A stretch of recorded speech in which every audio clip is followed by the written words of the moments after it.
Congratulations, you're getting ready to sell your house and of course, possibly walk away with a fat home equity check at the end of closing.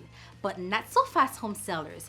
Your final check from the sale of your house might not be as fat as you think because you will have to pay your seller's closing costs before the title company wire your net proceeds into your bank account. Today, I'm back with another video teaching you about your seller's closing cost. Before I begin, I want to inform you that I'm a realtor based in South Florida, and the information that I'm going to talk about might vary from state to state. But for the most part, those fees generally apply to all home sellers. All right, as a seller, you will have to pay for the following items at closing: the title search and closing fee, owner title's insurance policy if applicable, previous mortgage if you have one, documentary tax stamp on the deed, home warranty if applicable, any lien on the property if you have some, real estate property taxes if you owe them, which of course they are prorated to the date of closing, and lastly the real estate commission, which is split between the two realtors. All right, let's talk about the title search and the closing fee.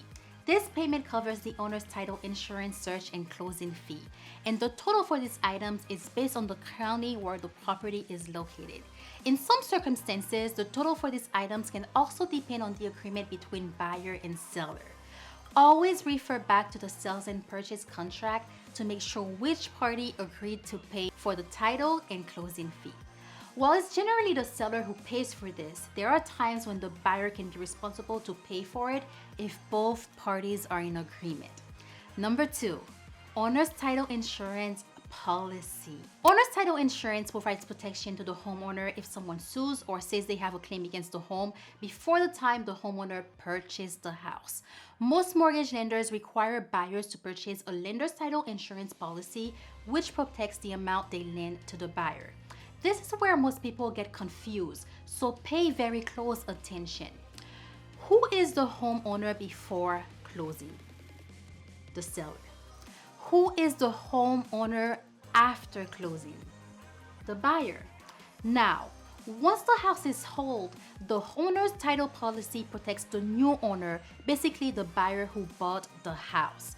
In Florida, the price of this policy is set by law, and it's based on the sales price of the home. In 60% of the counties in Florida, the sellers almost always pay for the owner title insurance, even though when the property is sold, they are no longer the owner. But in some counties like Miami-Dade and Broward County, the buyer is the one who pays for owner title insurance, which means the buyer, who is the new owner of the house, is responsible for paying their own owner's title insurance. Remember, the owner's title insurance protects the current owner of the house. However, there are times, like I mentioned earlier, that a home seller might choose to pay this cost for the buyer even if they're not going to own the house anymore. Perhaps they throw it in as an additional incentive to the buyer just to close their deal.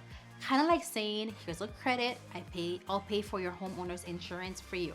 It can happen, and it does happen. I've seen it happen many times. Some sellers are generous, and depending on how qualified and how quickly the buyer closes, they don't mind covering the owner's title insurance policy.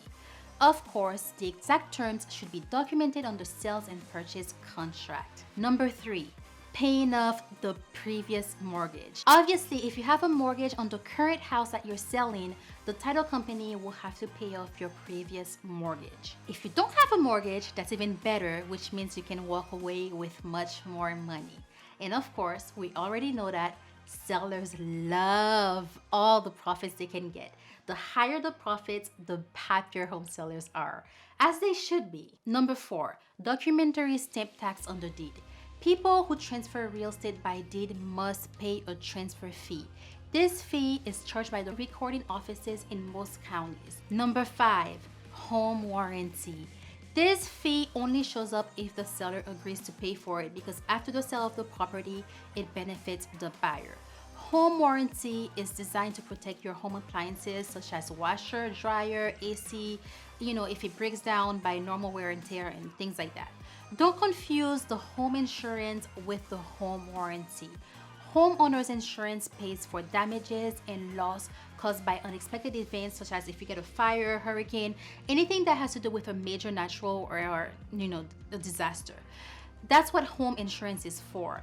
But home insurance will not help you if your washer machine breaks down or if your microwave stops working. That's where the home warranty comes into play.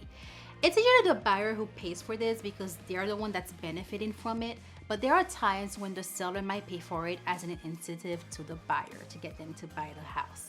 Number 6, other liens on the property.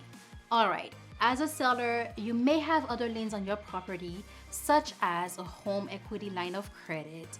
You can have a home improvement loan, contractor liens, tax liens, other liens that you may not know about, or maybe you forgot about them. So just make sure that you check with your city and your county to be sure that you're updated on all the home liens on your property if you have them. If you don't have any, then don't worry about it. Number 7, property taxes. Yes, we all have to pay our property taxes. Those taxes fix our streets, support our local government organizations, and more.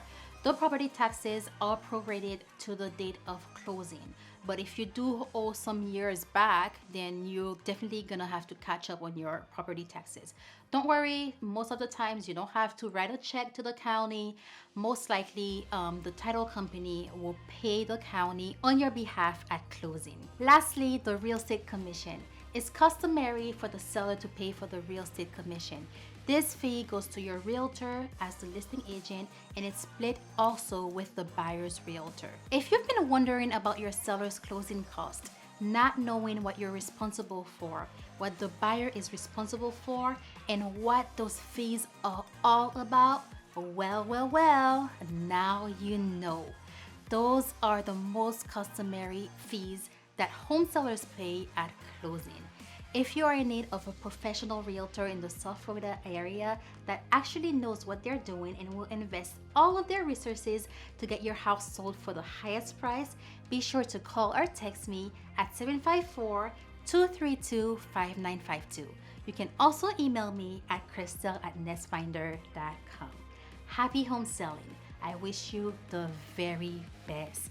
Be sure to like, comment, and share this video with someone who needs to hear this information. I'm Christ-El Beauvoir with the Nestfinder team at Coldwell Banker. I believe in honesty, integrity, trust, and respect. Exceeding your expectations is my only priority, and my priority is you. From my heart to yours, have a great day, and I'll see you in the next video.